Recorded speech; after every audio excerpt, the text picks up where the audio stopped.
Around 9:30 on the morning of January 24th, 1992, in the community of Victorville, California, customers and employees at a local shopping mall were going about their business, completely unaware of what was about to unfold. This is something that doesn't normally happen up here. Bank robberies were just not something that occurred in the high desert.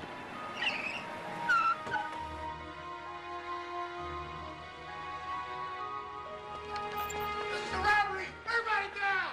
We got 4 minutes! Let's go! 911 state emergency. The bank's being robbed on 7th. They just walked in the door with guns. San Bernardino Sheriff's Dispatcher Linda Samples took the call. She was calling from a phone located right by the bank. Okay, so how many of them were there? There were 3 gentlemen with black hoods and guns. They're driving a white older van. This lady was excellent. She was just telling me as she saw it. Stay on the phone with me, okay? Did they have machine guns? Machine guns? Yes. Everybody get down! We got to get out! I could hear one of the tellers saying, I can't open the vault, I don't have the key. Customer Lori Van Emmerich was hiding in an office. They started yelling, who's got the key? Get out here right now or we're going to start blowing people's heads off. I thought for sure that we were all going to die. Let's go! Okay, just a minute. Victorville City Units, 211 in progress. Sheriff's Dispatcher Donna Haggerty immediately notified all units in the area. It's scary when you hear machine guns and you're thinking something's going to happen. And your heart skips a beat and you kind of hold your breath while you read the call just to see what it is. When we continue.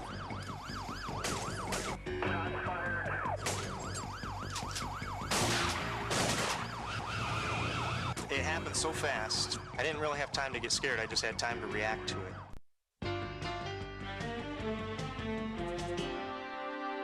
17 Paul 3197, west side of the bank. 17 Paul 3, copy. Deputy Whitcomb was close to the area at the time. Van parked on the north side. Doesn't appear to be occupied. Okay, ma'am. Yeah, okay. Keep me advised of what's going on, what you see. Okay, I see a police car here. He parked right in front of my car. Okay. He's getting out of his car right now. There's people running out of the bank, and they're leaving right now. Who is? The robbers? The robbers are leaving. The 70 and your police officer is right behind him.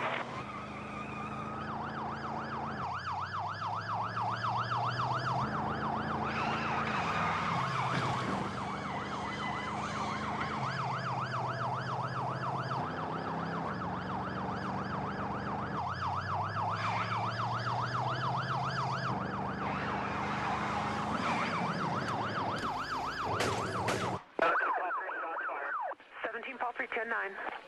Shots fired.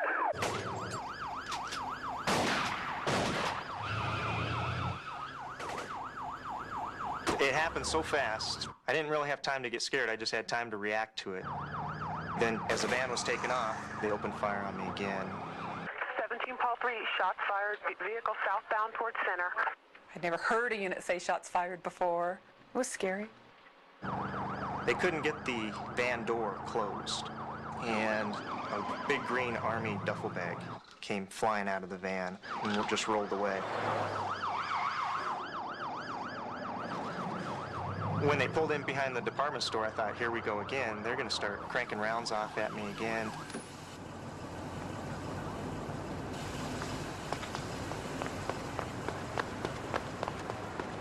I was going to start firing on them to stop them because they were just too dangerous. But there were cars between me and the crooks, so I couldn't try to stop them further with using my shotgun. 17 Paul 4, they're getting into 2 vehicles. Deputy Carol Best was the first backup to arrive. Carol headed towards 7th Street. I just say, oh man, you know, this is for real. But something takes over. It's like, you're not getting away from me no matter what. Deputy Trask came screaming in right behind the white Camry. I was getting ready to take them out of the car, and they panicked and drove over the grass and then off the curb. And I sped up and joined back into the pursuit.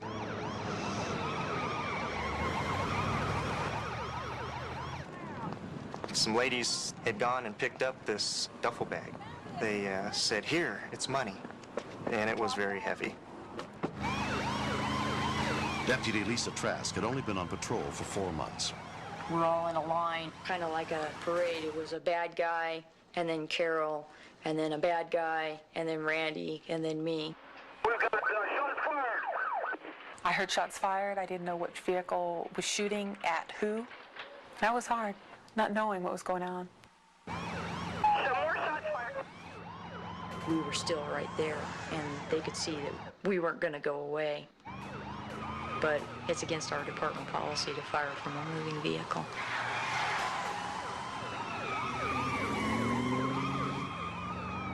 Southbound at Palmdale. Automatic weapon out the sunroof. I had assumed they were both going to get on the freeway at that point. Two that I can see in the vehicle. 17 Paul 4, you're behind Camaro on Palmdale towards 395, two in the vehicle. You've got two different vehicles, two different pursuits. A lot of units were offering to assist, units paralleling the freeway, but Carol Best was out there by herself.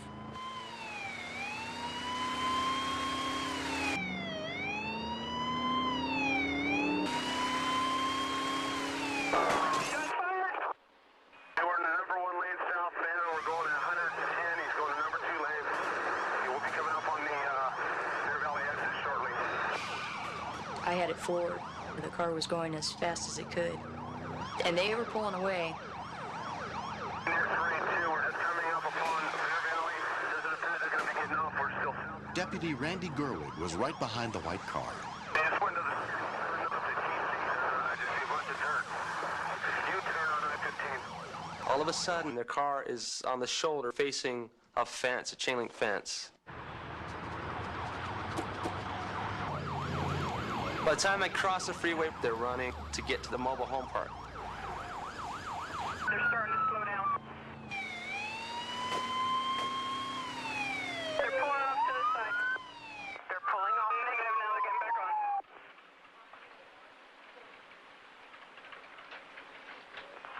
Paul 4, did the vehicle pull over? There was no answer. I don't know what to think.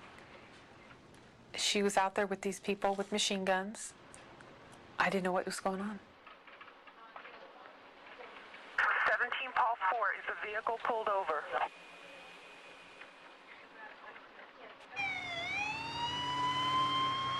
The car started to slow down. I didn't know if they were trying to bait me up to them, so I just kind of eased off a little bit and was kind of watching what they were doing. And they just gave up. I don't know what made them do it, but they just gave up. Let's run down! Get down next to your partner! Real shortly thereafter, after they pulled off the side of the road, Deputy Woodrum showed up, and then it seemed like there was 50 people there all of a sudden. 17 Paul 4, code 4, 2 in custody. 17 Paul 4, copy. 2 in custody, you're code 4. It was a relief, but at the same time, there were still the other ones in the mobile home park. 2 subjects fled on foot. So far, we're unable to locate them. California Highway Patrolman Steve Barnard had also been in the area. I saw him coming out of the trailer park and running southbound onto the frontage road. Stand up, hands in the air. Victorville City Units Information, Highway Patrol has one at gunpoint in the dirt parking lot next to the trailer park. 19 X-ray. 36, I'm in foot pursuit of 1. He's eastbound, just north of Sequoia. He tried to act like he was just some guy out jogging. As soon as he saw me, he stopped and tried to act like, hey, what's wrong? But he knew he'd been had. All perimeter personnel on Mariposa. All suspects are in custody. You can disband and meet back to the car. Good job.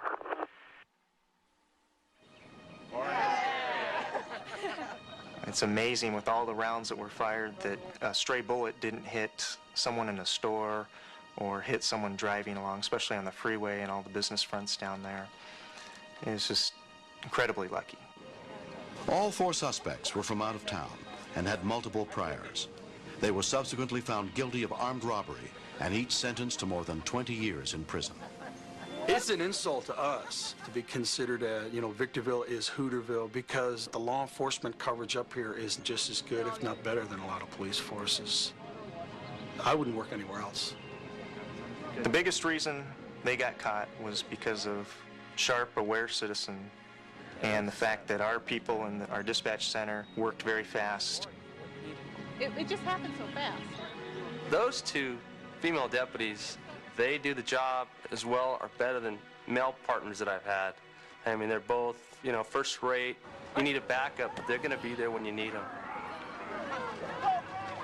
The scariest part of it probably was when I realized that there was nobody else behind me.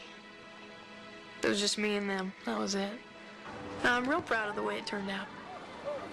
We have a very good team at the Victorville City Station, where we have a good mix of female and male deputies, and we all work well together.